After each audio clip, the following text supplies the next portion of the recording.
Well, I mean, 20 years together and 18 married, there's a lot to be said for body heat and friction. But because I know you want an actual answer and not the spicy answer, let's talk about it.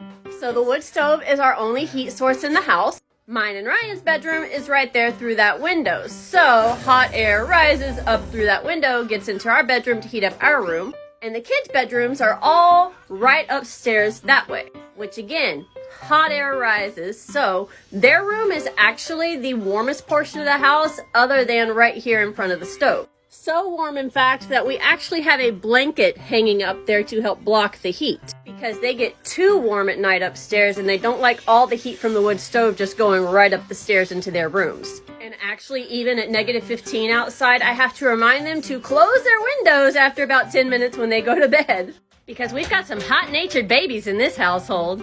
That doesn't mean that it doesn't get cold enough that we wouldn't mind having a little bit of extra heat while we sleep or even in the mornings while we're getting the stove up and going and warming up the house again. So let me show you one of our family's favorite winter items. About an hour or two before bed every night and in the morning when I wake up, I fill up this pot full of water and put it on the stove so it gets good and hot.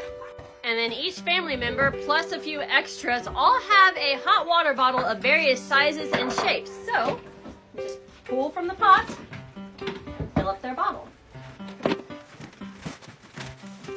They all have a screw top plug that goes in it, so we screw that in, and then we put them into their covers. My 11-year-old loves pandas, so of course hers is a panda cover that's nice and warm and snuggly now. Mr. Man has a puppy. He also has another one that's a dinosaur cover. The oldest is a kitty cat lover, so hers is a black kitty cat. Hers is smaller and actually has a little pocket for her hands.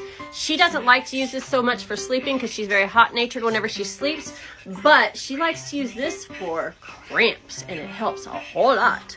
Speaking of cramps, you can also use them if you have like stomach upset and things like that. Heat on your digestive system will help you out a lot when you're not feeling well.